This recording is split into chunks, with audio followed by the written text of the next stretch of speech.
Assalamualaikum warahmatullahi wabarakatuh. Bismillahirrahmanirrahim.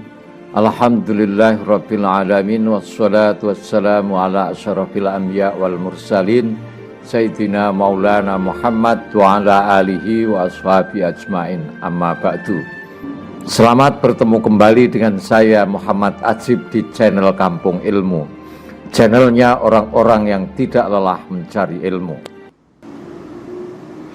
Kisah Sutaibin, kisah orang-orang taubat kali ini akan mengkisahkan seorang anak yang bisu bersama ayahnya bertaubat. Tiflun abgamu ma'awalidihi ta'ib. Kisasun waqiyatun mu'thiratun jiddan. Ini adalah kisah yang sangat mengherankan. Jika pemilik kisah ini tidak menuliskan kisahnya sendiri kepadaku, mungkin aku tidak percaya. Shahibul Hikayah berkata, aku adalah pemuda umur 37 tahun, sudah berkeluarga dan sudah mempunyai beberapa anak. Aku adalah penduduk kota Nabi, Madinatul Munawwarah Asy-Syarif. Namun kelakuanku jauh dari akhlak yang diajarkan Rasulullah Shallallahu Alaihi Wasallam. Apa yang diharamkan Allah sudah pernah aku lakukan. Untuk urusan sholat, aku tidak pernah sholat berjamaah di masjid kecuali saat-saat tertentu ketika ada acara-acara tertentu. Itu pun sholatku aku lakukan hanya sekedar untuk basa-basi. Kelakuanku bisa menjadi seperti itu karena aku bergaul dan berteman setiap harinya dengan teman-teman yang jelek juga kelakuannya. Mereka semua ahli maksiat dan suka menipu orang. Waktuku habis bersama mereka. Aku lewatkan hari-hariku bersama setan berwajah manusia. Aku mempunyai seorang anak laki-laki umur 7 tahun. Namanya Marwan. Dia bisu dan buta, tetapi lantaran sejak kecil dia diberi ASI oleh ibunya yang taat beribadah, maka anakku tahu apa makna iman, apa tujuan ibadah, dan mengapa harus beribadah. Pernah pada suatu malam, aku dan anak laki-lakiku Marwan ini ada dalam rumah. Saat itu aku sedang membuat rencana-rencana yang akan kulakukan bersama teman-temanku, hendak kemana besok akan pergi. Waktu membuat rencana itu setelah maghrib, tiba-tiba anakku Marwan mendekat. Lalu dia berbicara dengan aku dengan bahasa isyarat yang hanya bisa dipahami oleh dia, aku, dan ibunya. Dia mengatakan, wahai ayah, kenapa ayah tidak sholat? Lalu dia mengangkat kedua tangannya ke atas. Dia memperingatkan kepadaku bahwa Allah melihat aku. Kadang-kadang anakku mengetahui keadaanku. Kalau aku telah berbuat kemungkaran, dia menangis di depanku. Jika aku menarik tubuhnya ke sisiku, mendekat aku untuk menghiburnya, dia malah lari menjauh dari aku. Setelah beberapa saat, dia lalu pergi ke keran air untuk berwudu. Tetapi dia belum bisa wudhu secara sempurna. Ibunya lah yang mengajarkan wudhu. Ibunya juga sering memberi nasihat kepadaku. Tapi percuma, nasihatnya tidak ada yang aku gobres. Istriku salah seorang yang hafal Al-Quran. Dia sangat religius dan penyabar. Anakku yang buta dan bisu itu masuk kamarku, lalu memberi isyarat kepadaku agar aku mau menungguinya sebentar. Lalu dia sholat di depanku. Selesai sholat dia berlari dan mengambil mushaf Al-Quran, lalu diletakkan di depannya. Dia buka mushaf suci itu tanpa dibolak-balik halamannya. Lalu jarinya menunjukkan ke suatu titik, ke suatu ayat. Ternyata ayat 45 surat Maryam. Ya abati inni akhafu ayyamassaka azabun minar rahman fatakuna lisyaitoni waliya. Wahai bapakku, sesungguhnya aku khawatir bahwa kamu akan ditimpa azab dari Tuhan yang Maha Pemurah, maka kamu menjadi kawan bagi setan. Tak terasa pelan-pelan air mataku meleleh. Cukup lama aku dan anakku menangis. Anakku kemudian berdiri menghapus air mataku lalu mencium kepala dan tanganku. Dan dia berkata dengan isyarat, aku pun membalas dengan isyarat yang maksudnya, salatlah ayahku sebelum ayah terbujur di tanah dan mendapat azab Allah. Demi Allah yang Maha Agung, saat itu aku tercekam dalam ketakutan yang mengerikan. Hanya Allah yang tahu perasaan hatiku. Lalu aku segera bangun. Aku nyalakan seluruh lampu kamar-kamar rumahku. Sementara anakku terus membuntutiku dari satu kamar ke kamar lain. Mungkin dia heran atas perbuatanku itu. Lalu dia berkata, ayah, ayo ke masjid besar. Ya, ayo ke masjid besar. Maksudnya Masjid Nabawi Asy-Syarif. Lalu aku katakan kepadanya, Thayyib, kita akan ke masjid yang dekat dengan rumah kita. Tetapi dia menolak. Dia maunya hanya ke Masjid Nabawi Asy-Syarif. Aku pun dengan sedikit terpaksa mengikuti kemauan anakku menuju ke Masjid Nabawi Asy-Syarif.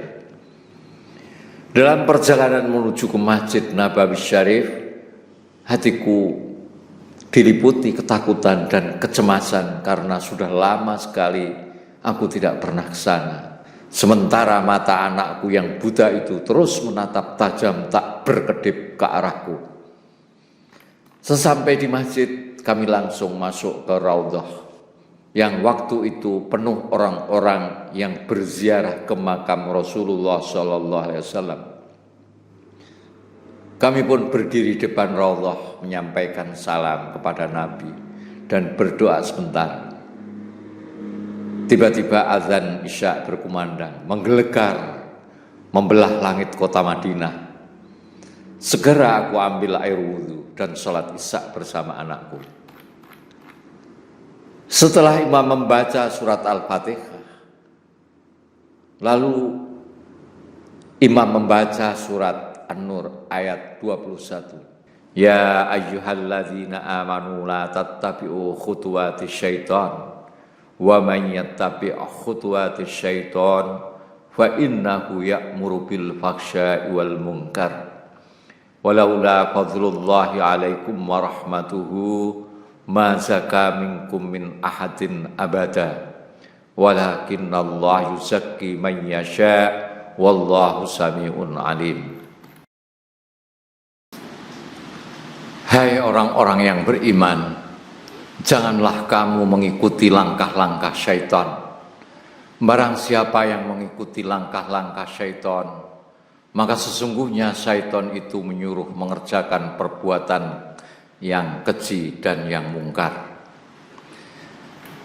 Sekiranya tidaklah karena karunia Allah dan rahmatnya kepada kamu sekalian, niscaya tidak seorang pun dari kamu bersih dari perbuatan-perbuatan keji dan mungkar itu selama-lamanya. Tetapi Allah membersihkan siapa yang dikehendakinya, dan Allah Maha mendengar lagi Maha mengetahui. Mendengar ayat itu dibaca oleh imam, aku tak kuat lagi menahan tangisanku. Marwan yang sholat di sebelahku mengetahui aku menangis. Dia pun lantas ikut menangis. Di tengah-tengah sholat itu Marwan mengambil tisu di kantongnya lalu menyeka air mataku. Selesai sholat aku tidak segera pulang. Aku terpaku di dalam Masjid Nabawi Asy-Syarif.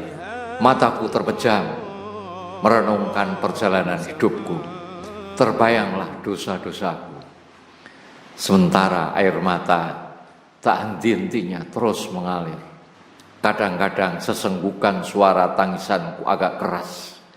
Sehingga Marwan mengatakan, Khalas ya abi, khalas ya abi, la takhaf, faqad khafa alayya min syiddatil buka, wa udna ilal manzil. Sudah, Sudah, cukup ayah, jangan takut. Saya takut ayah terus-menerus menangis. Ayo kita pulang ke rumah. Namun aku masih terus menangis.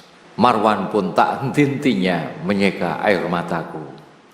Malam ini adalah malam Lailatul Qadarku. Malam ini adalah malam terbaik sepanjang hidupku. Rasanya aku seperti dilahirkan kembali. Sisa tangisanku di Masjid Nabawi Asy-Syarif terbawa sampai ke rumah. Aku masih menangis dan menangis. Lalu anak-anakku dan istriku mengerubungi aku. Mereka pun juga ikut menangis, meskipun tidak tahu apa yang telah terjadi padaku. Maka berkatalah Marwan kepada mereka, ayah tadi sholat di Haram Asy-Syarif. Mendengar kabar itu, istri tercintaku sangat senang. Karena itu adalah buah dan hasil pendidikan yang baik yang ditanamkan kepada anak-anaknya. Dan terkabulnya doa untuk suami tercintanya agar mendapatkan petunjuk. Lalu aku ceritakan apa yang sesungguhnya telah terjadi padaku antara aku dan anakku Marwan. Lalu aku bertanya kepada istriku, demi Allah, apakah kamu instruksikan, apakah kamu suruh kepada Marwan untuk membuka ayat itu? Maksudnya surat Maryam ayat 45 yang tadi saya baca. Dia pun berani bersumpah 3 kali bahwa dia tidak pernah menyuruh Marwan untuk menunjukkan ayat itu kepadaku. Ahmadullah ala hadhil hidayah. Segala puji bagi Allah atas hidayah ini. Bagiku malam itu adalah malam yang paling indah. Sejak peristiwa itu sampai sekarang, saya alhamdulillah tidak pernah meninggalkan sholat berjamaah di masjid. Dan sejak itu aku putuskan hubungan dengan teman-teman jelekku. Sekarang telah kureguk manisnya iman. Kami hidup dalam kebahagiaan yang luar biasa, penuh cinta dan pengertian dengan istri dan anak-anakku. Terutama putraku Marwan yang tuli dan bisu, saya sangat menyintainya. Betapa tidak, melalui dia Allah memberi hidayah kepadaku. Nah, pelajaran dari kisah ini, 1, jangan pernah berhenti mendoakan keluarga kita.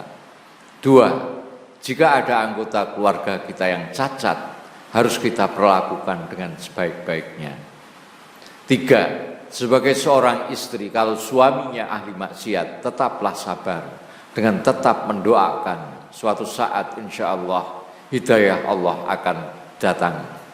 Akhukum Abu Marwan al-Madinah al-Munawwarah. Ditulis cerita ini oleh Abu Marwan di kota Madinah Al-Munawwarah. Diterjemahkan oleh Muhammad Ajib dari kitab Al-Aiduna Ilallah li mu'allifihi yang disusun oleh Muhammad bin Abdul Aziz Al-Musnad. Assalamualaikum warahmatullahi wabarakatuh.